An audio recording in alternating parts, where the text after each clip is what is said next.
Welcome back to Journey with Job, and we are going to continue in this discovery of what Job went through, what his friends around him spoke concerning their feelings and their counsel. And we've already covered, of course, the initiation of this. The first couple of chapters were setting the stage for Job's place of contentment, how everything was great, and then how Job was tested. And Satan accused him first in chapter 1, verses 6 through 12. And Job's faith, even though he lost everything around him, his family and his property, in verses 13 through 22, he maintained his integrity. He maintained his relationship. Satan came a second time and asked again and told God that, well, I guess he did because you didn't let me touch him personally. God said, okay, short of taking his life from him, you can affect his physical body. And that's where Job was covered from head to toe with boils and this diseased skin that caused him to be in anguish and pain. And he again maintained his integrity before God and declared that God was king. And even his own wife was telling him to just curse God and die. And his friends came for 7 days in shock as they tore their garments and laid there with him in sackcloth and ashes and listened and saw his state. Then finally they started getting into the arguments concerning why. And this is the thing that Job is all about again, is why. And Job opened expressing in the 3rd chapter all about his sadness. And then Eliphaz began and spoke to him. Job replies to him in chapter 6 and 7. Then Bildad in chapter 8 spoke, and Job replied in chapters 9 and 10. Then Zophar spoke, and that was the first circle, and Job replied. But then they started again back around the circle, and the second round of arguments was Eliphaz, Bildad, and Zophar again. Each time Job replying in the arguments about why they believed Job should be suffering, and why Job believed that he had no real reason to be suffering, and they could not make heads or tails out of why. And then finally the third round of arguments, this time Eliphaz and Bildad spoke to Job, and Job replied, but Zophar is not heard from in the third round. And that brought us up to a point where Job made his closing declarations in chapter 27, and then a wise intermission in Job chapter 28, asking simple questions. And now we're coming into the monologues where Job's call for vindication manifests, where he's crying out to God, asking for God to vindicate him, to speak to him. And also remember the others also were asking the same thing, Eliphaz, Bildad, and Zophar, asking that why can't God speak in this matter? And that's what happens when we suffer and when we're with our friends. We're all waiting for God to do something. And what we need to understand about suffering is that the moment of waiting for God to do something is a very productive moment where God is pretty much figuring out a couple of things about us. See, this is the thing. God wants to know what you are. God wants to know what's inside of you. We assume that he knows everything. But I often reflect on the fact that when Abraham offered Isaac finally and was actually going to take the knife and kill him, God in that moment said, now I know that you trust me. So that means that God was putting Abraham in a very awkward position, in a horrible position, to have to slay his own son Isaac, his only son.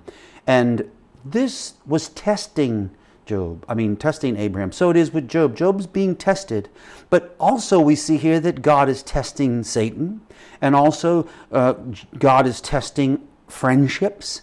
God is testing our interaction with people.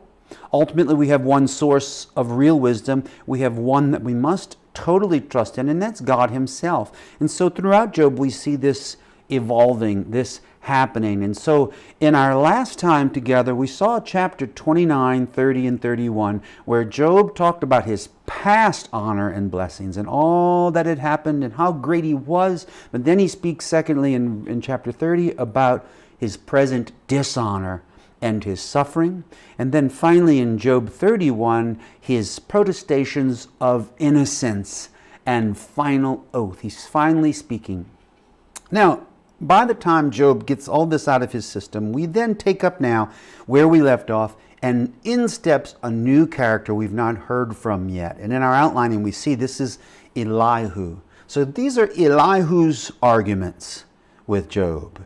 And the introduction to this we'll see in the first 5 verses, and then the arguments themselves. So why don't we start right there in the scripture with the introduction to this, where it says in Job 32 verses 1 through 5. So these 3 men stopped answering Job. Now that is referring to the first ones, Eliphaz, Bildad, and Zophar. It says, so these 3 men stopped answering Job because he was righteous in his own eyes. In other words, they couldn't reason with him. Job saw it one way. He refused to see it the other way that they were seeing it. So Elihu, it says, but Elihu, son of Barachel, the Buzite, of the family of Ram, became very angry with Job for justifying himself rather than God. He was also angry with the 3 friends because they had found no way to refute Job and yet had condemned him. Now, Elihu had waited before speaking to Job because they were older than he. So Elihu is the youngest of them all, and he, out of honor to those other elders, he has not responded or said anything, but he just sat there listening, and he's not even spoken of it this time. But obviously, if he is angry at the way that Job justified himself through these discourses we've already read, and if he's also angry at the friends at Eliphaz, Bildad, and Zophar because they had found no way to refute Job in his stance of self-righteousness or self-justification, then it means he was there the whole time listening and considering.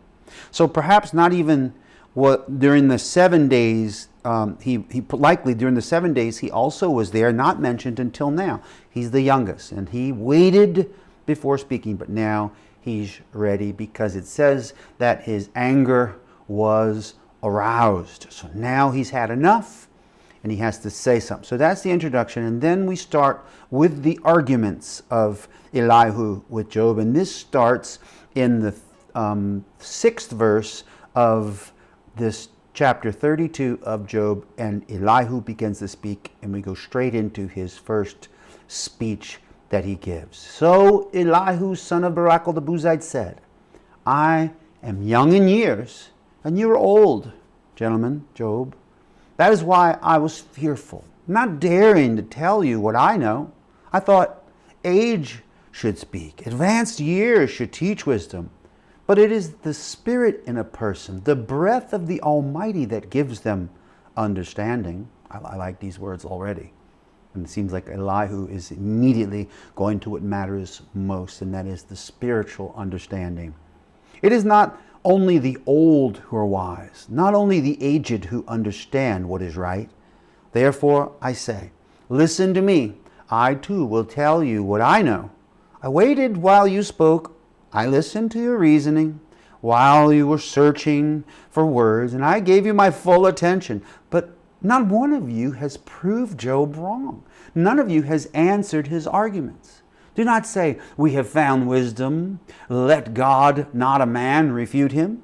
But Job has not marshaled his words against me, and I will not answer him with your arguments. They are dismayed and have no more to say. Words have failed them. Must I wait now that they are silent? Now that they stand there with no reply? I too will have my say. I too will tell what I know. For I am full of words, and the Spirit within me compels me. Inside, I am like bottled up wine, like new wineskins ready to burst. I must speak and find relief. I must open my lips and reply. I will show no partiality, nor will I flatter anyone. For if I were skilled in flattery, my Maker would soon take me away. So he's saying here in his first speech that he believes youth has nothing to do with it, that it has everything to do with the breath of God in us, which is the Spirit of God in us, His Spirit. And he's saying that he is compelled by that Spirit, motivated by God, and that he's listened to these arguments and he has not found that they've answered wisely.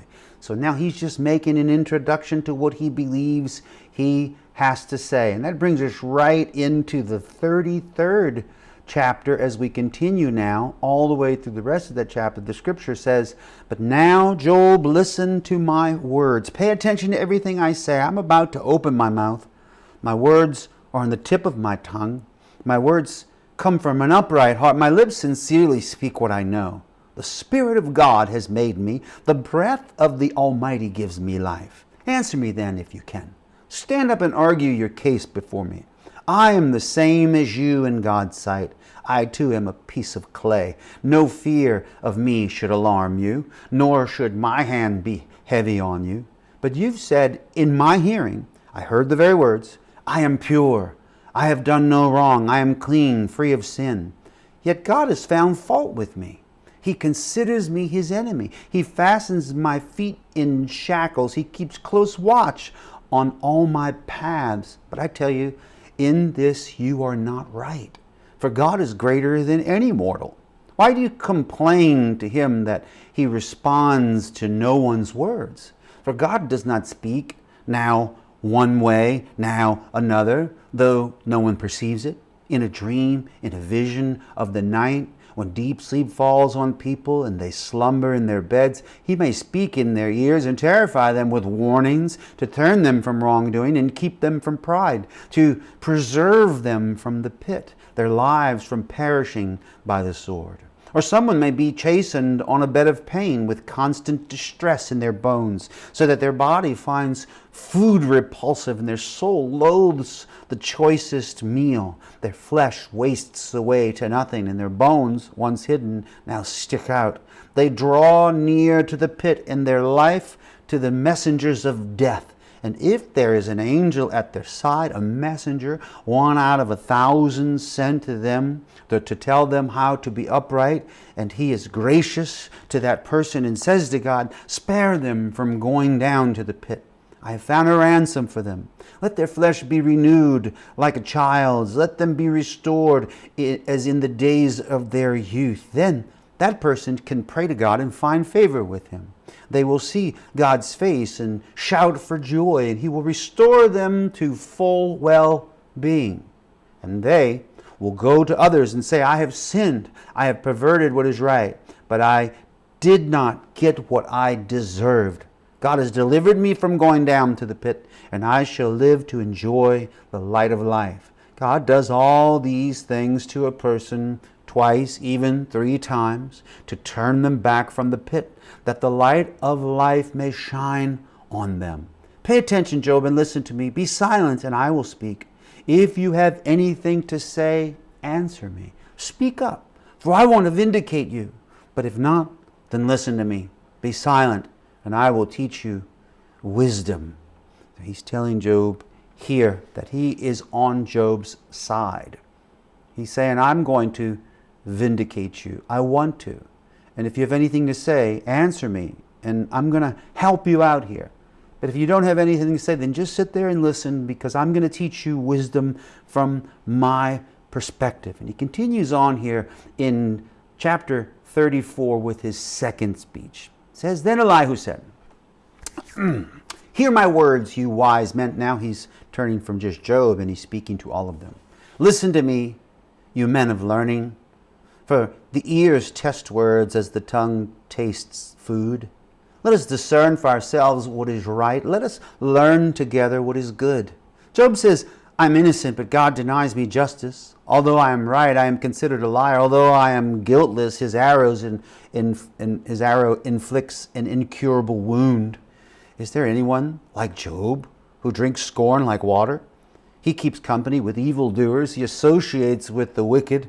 For he says, there is no profit in trying to please God. So listen to me, you men of understanding. Far be it from God to do evil, from the Almighty to do wrong. He repays everyone for what they have done. He brings on them what their conduct deserves. It is unthinkable that God would do wrong, that the Almighty would pervert justice, who appointed him over the earth, who put him in charge of the whole world. If it were his intention and he withdrew his spirit and breath, all humanity would perish together and mankind would return to the dust. If you have understanding, hear this. Listen to what I say. Can anyone who hates justice govern? Will you condemn the just and mighty one? Is he not the one who says to kings, you are worthless, and to nobles, you are wicked?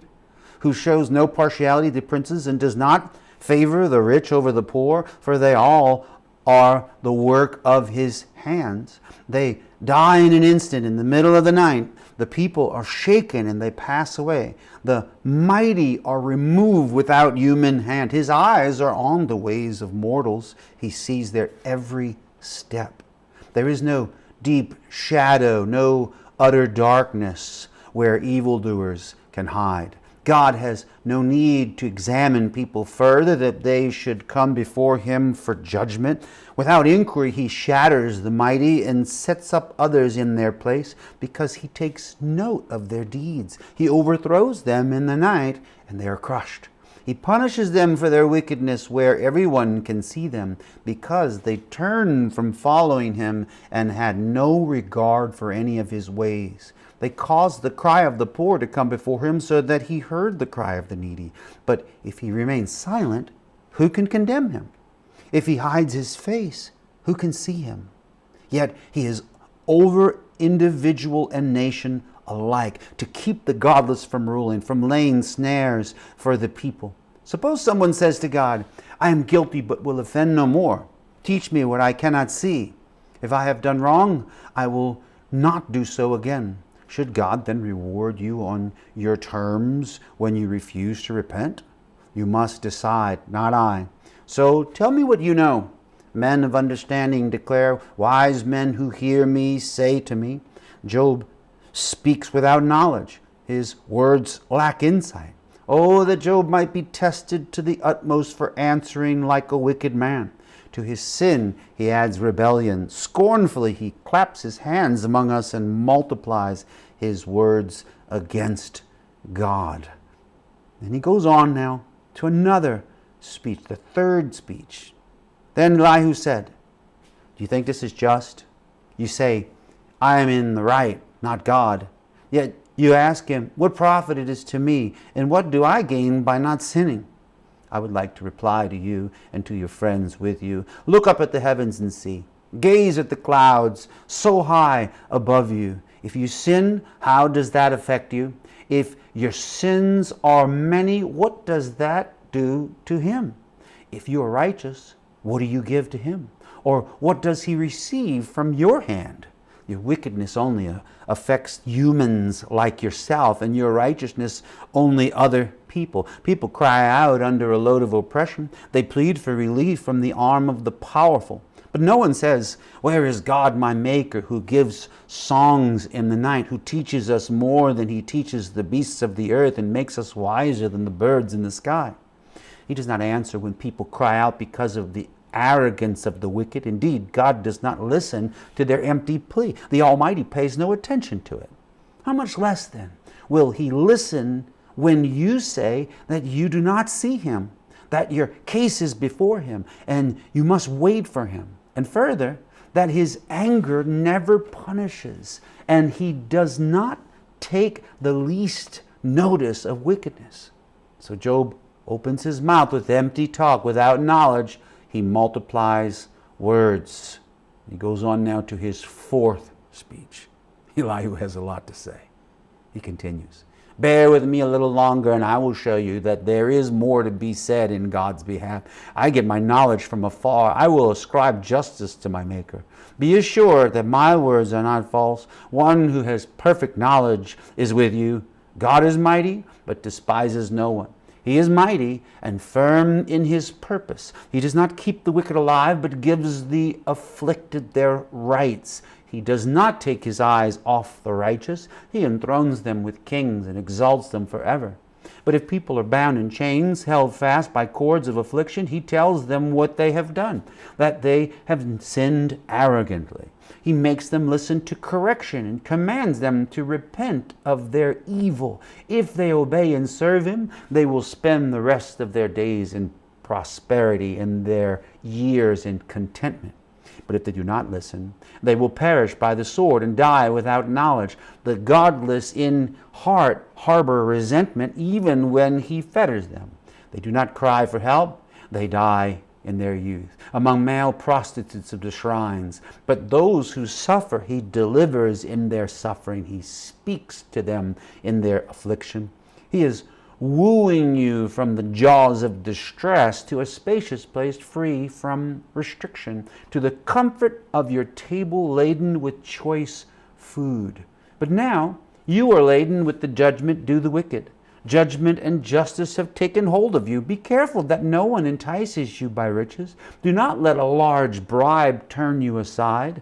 Would your wealth or even all your mighty efforts sustain you so you would not be in distress? Do not long for the night to drag people away from their homes. Beware of turning to evil, which you seem to prefer to affliction. God is exalted in his power. Who is a teacher like him? Who has prescribed his ways for him or said to him, you have done wrong? Remember to extol his work, which people have praised in song. All humanity has seen it. Mortals gaze on it from afar. How great is God, beyond our understanding. The number of his years is past finding out. He draws up the drops of water, which distill as rain to the streams. The clouds pour down their moisture, and abundant showers fall on mankind. Who can understand how he spreads out the clouds, how he thunders from his pavilion?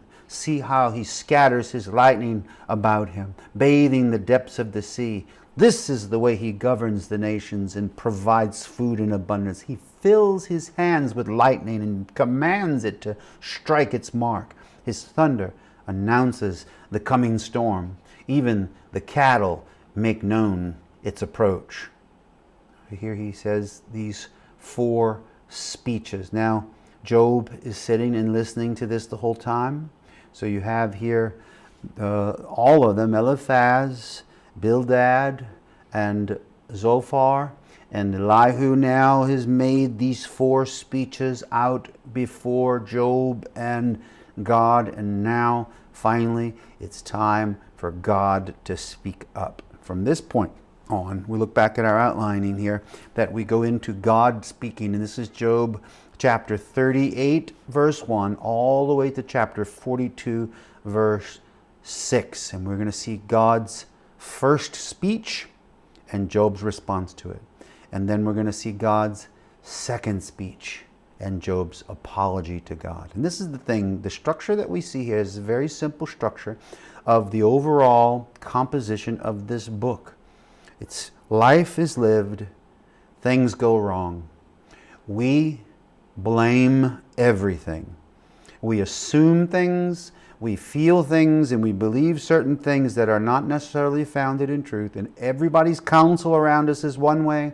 We have our own assumptions and ideas. And the many are the thoughts of man, but only the counsel of the Lord will endure. So we build castles of man's wisdom, but then finally, when the time is right, if we are open, longing and seeking, we seek until we find, then we will hear from God. And what I like about Job is it is a great picture of what it takes to seek out God. And honesty in ministry, I apply this to my life. For the 10 years that I faithfully served in ministry without any answers whatsoever, and seeing many things that I called into question and could not understand, the do's and the don'ts and the who's and the where's and the why's, none of it made sense to me. And I wanted at one point to just give up on ministry overall, but because there was so much I could not understand, but I continued seeking God. And finally in 1995, April 7th, 8:45 a.m., God came.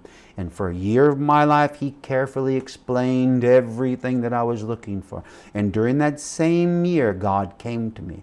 During that year, I had a visitation, very much like what I'm about to read to you, where God came and spoke to me. And I've already told you a little bit about it. My wife witnessed it.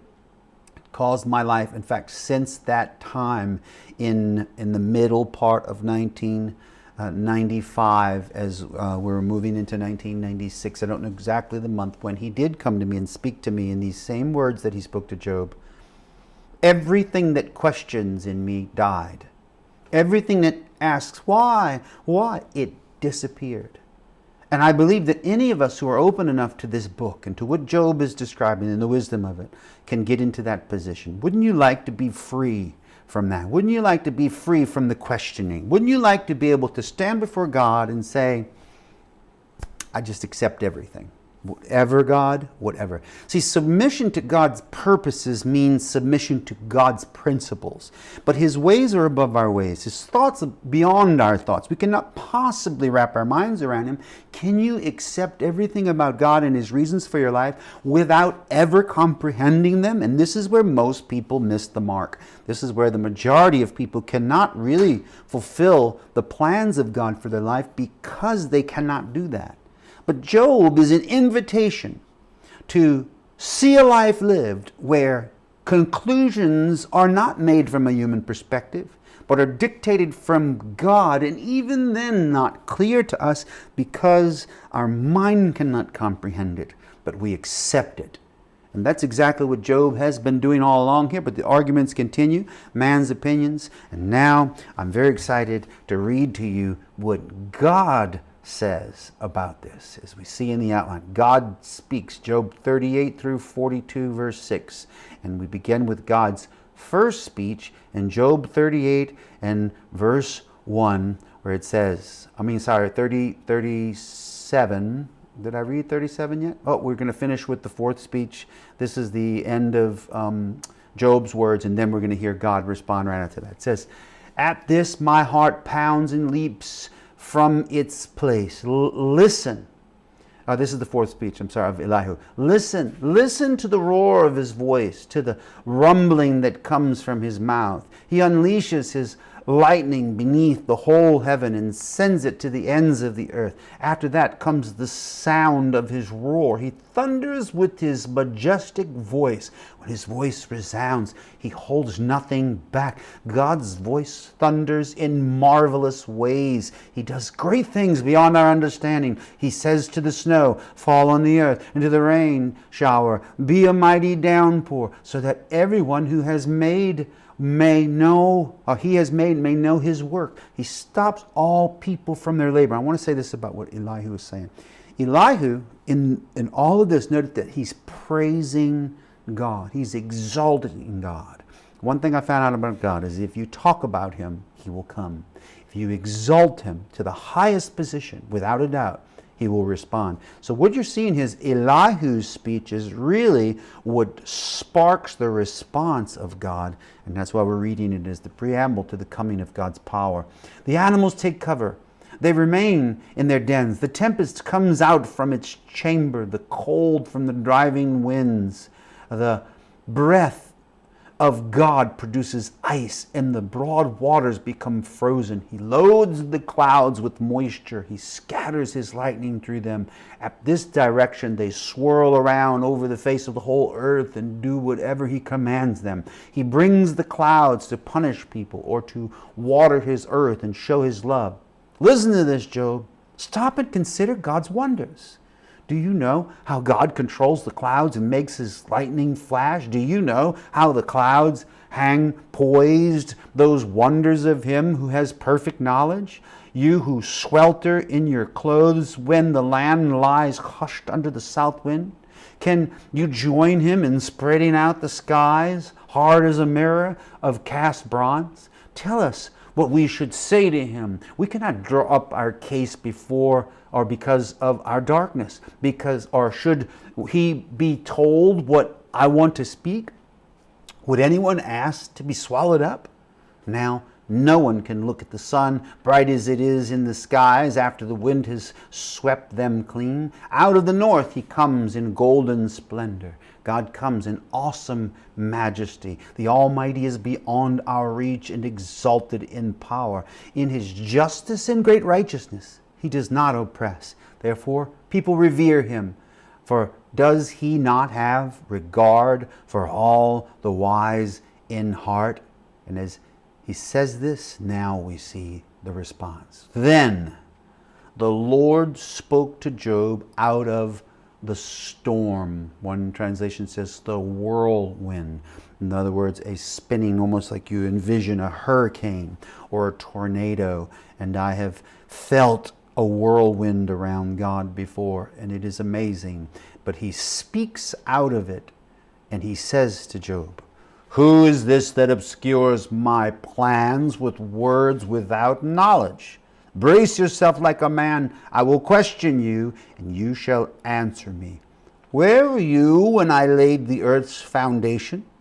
Tell me, if you understand, who marked off its dimensions? Surely you know. Who stretched a measuring line across it? On what were its footings set?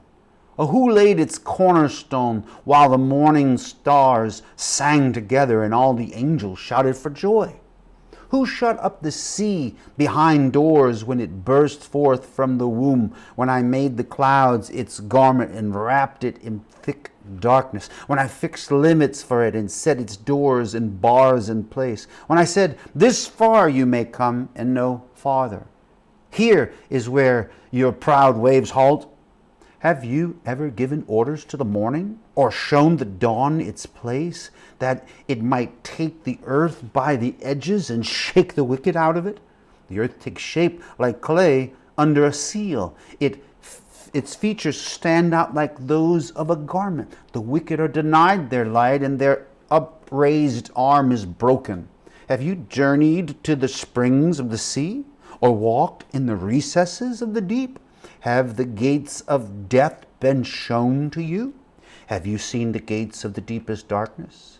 Have you comprehended the vast expanses of the earth? Tell me, if you know all this, what is the way to the abode of light? And where does darkness reside? Can you take them to their places? Do you know the paths to their dwellings? Surely you know, for you were already born. You have lived so many years. Have you entered the storehouses of snow, or seen the storehouses of the hail, which I reserve for times of trouble, for days of war and battle?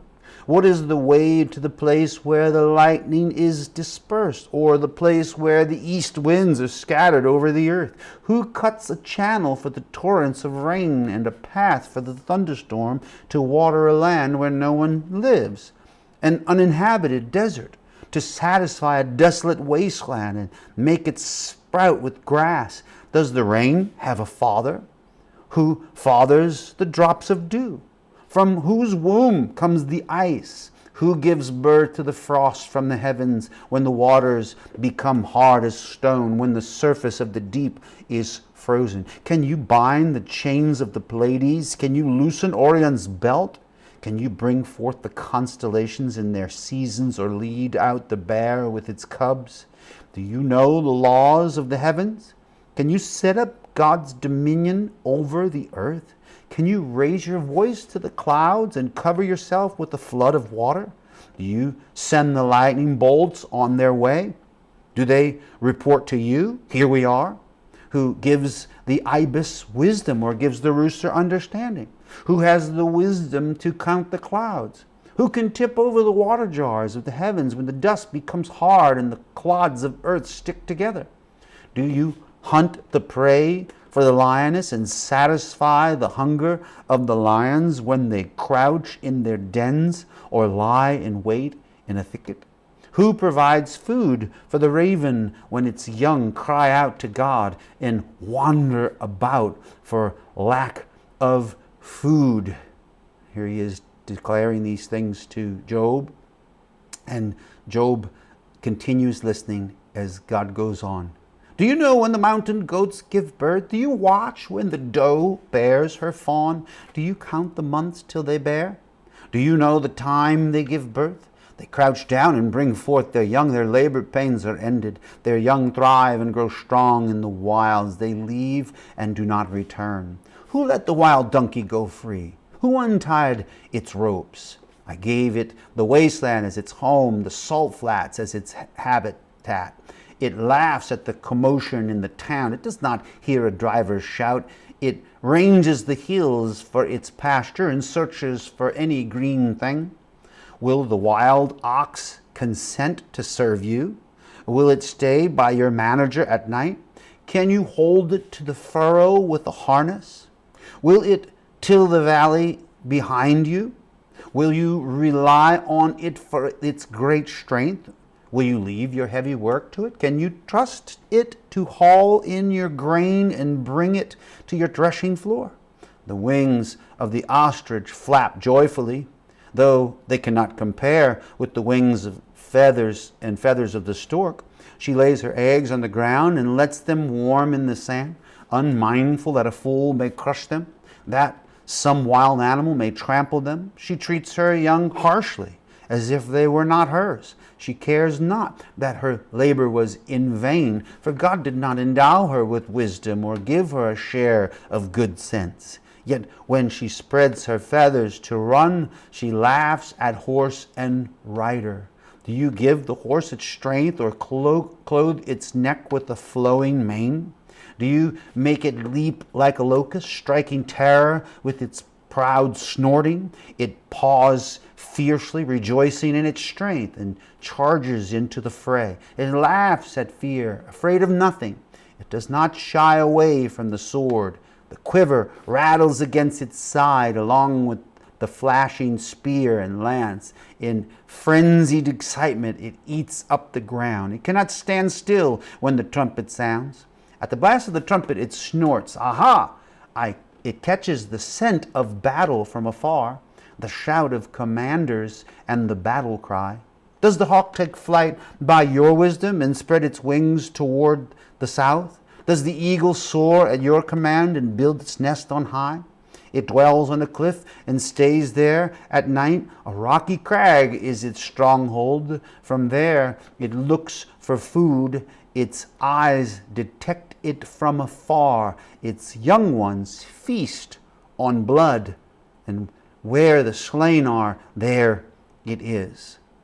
Here we clearly see that God is naming all these amazing animals of creation, of which man has no explanation. And one of the most amazing things to me when I look at creation and all the animals and everything there is that man cannot possibly make heads or tails of what God has made. Science tries to, and they blame it on an evolutionary process, and absolutely there is no real understanding of the ideas of evolution. I do not believe them or accept them. God made all of these things in his greatness.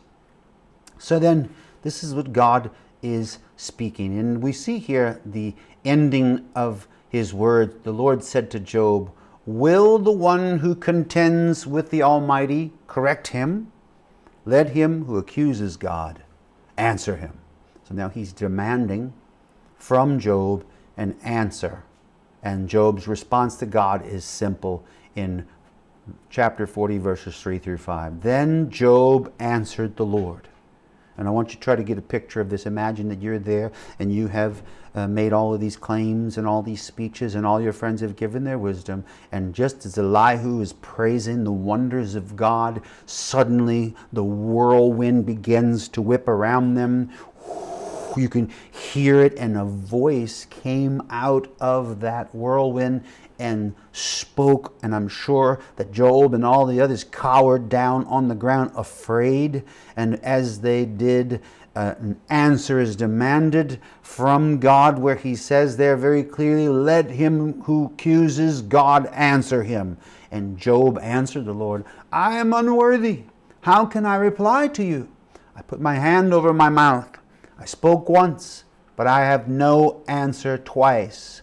But I will say no more."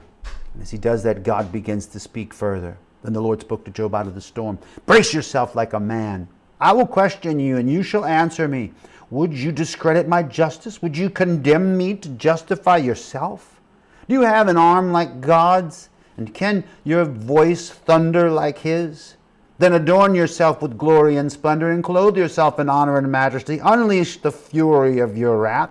Look at all who are proud and bring them low. Look at all who are proud and humble them. Crush the wicked where they stand. Bury them all in the dust together. Shroud their faces in the grave.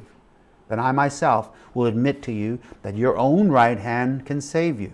Look at Behemoth, which I made along with you, and which feeds on grass like an ox. What strength it has in its loins. What power in the muscles of its belly. Its tail sways like a cedar.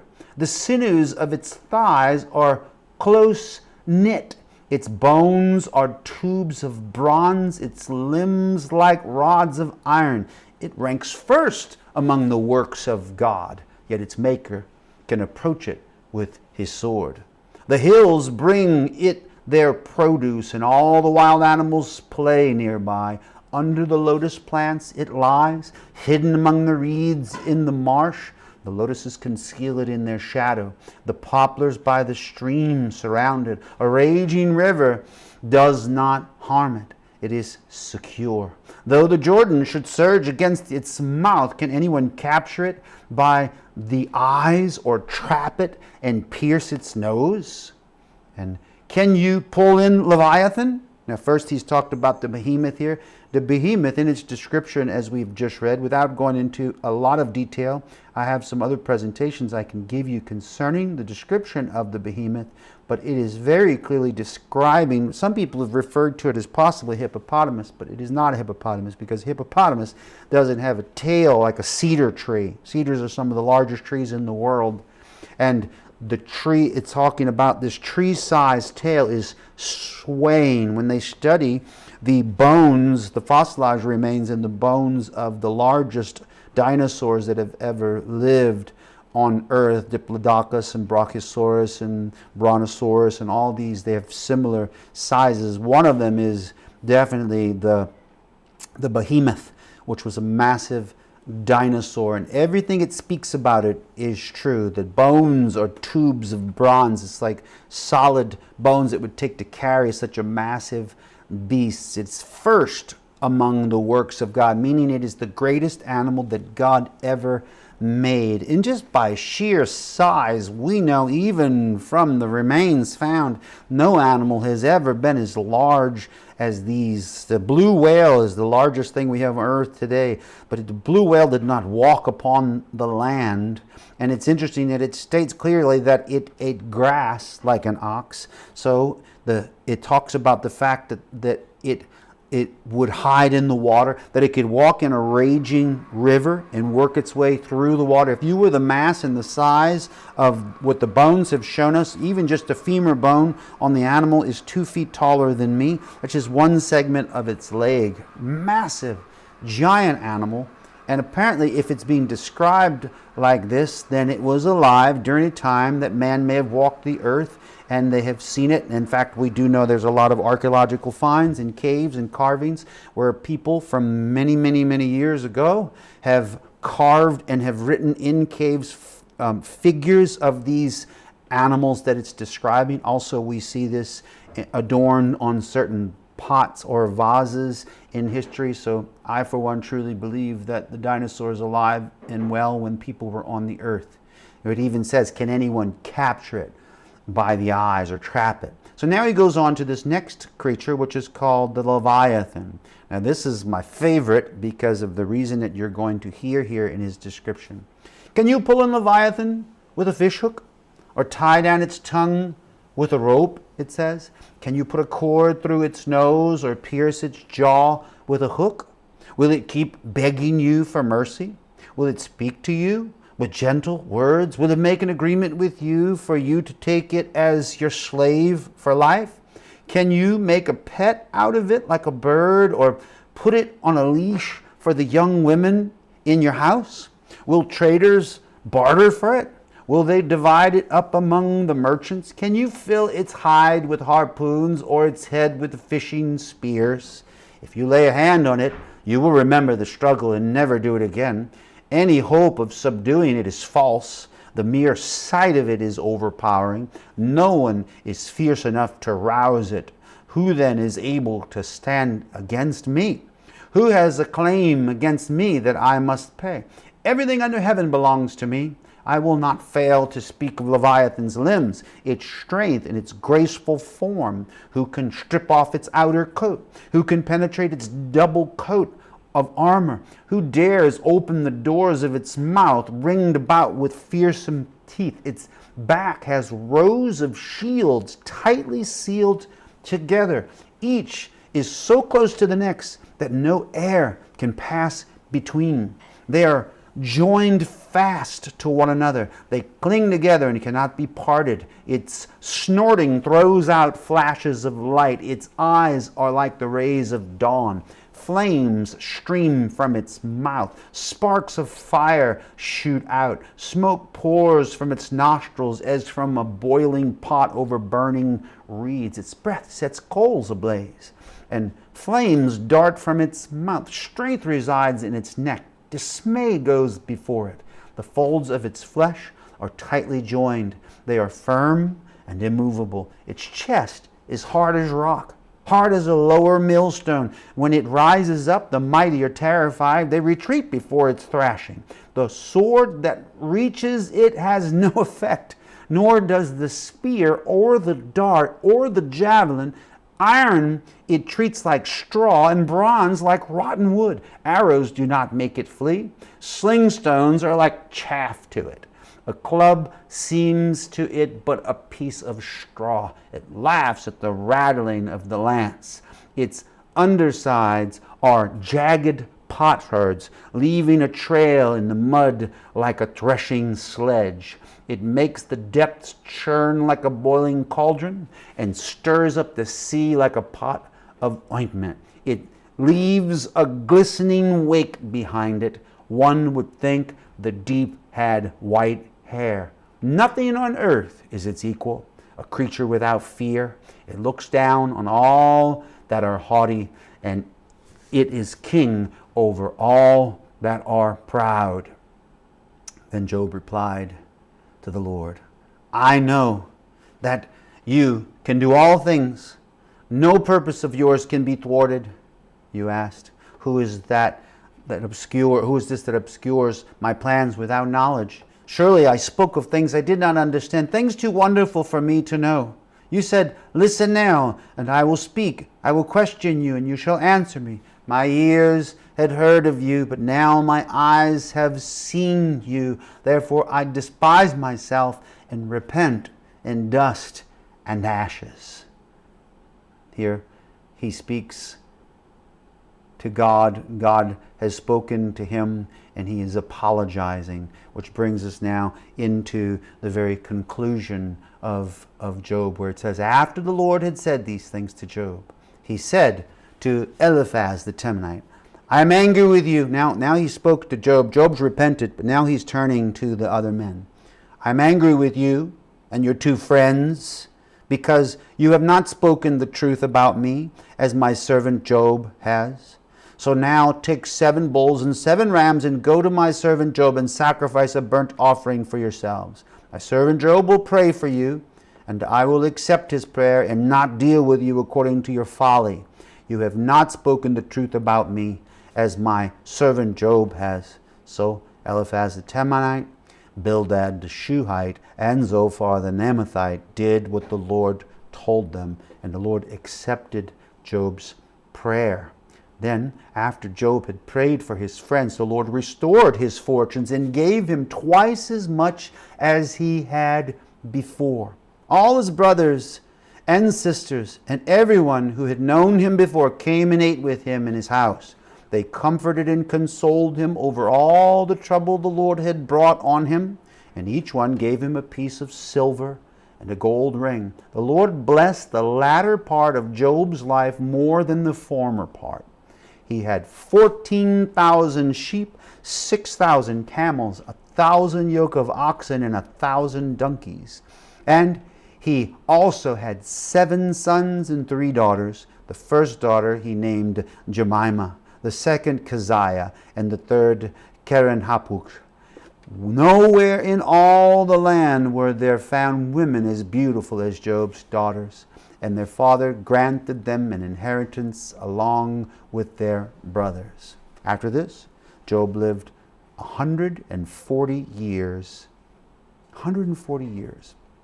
He saw his children and their children to the 4th generation, and so Job died an old man and full of years.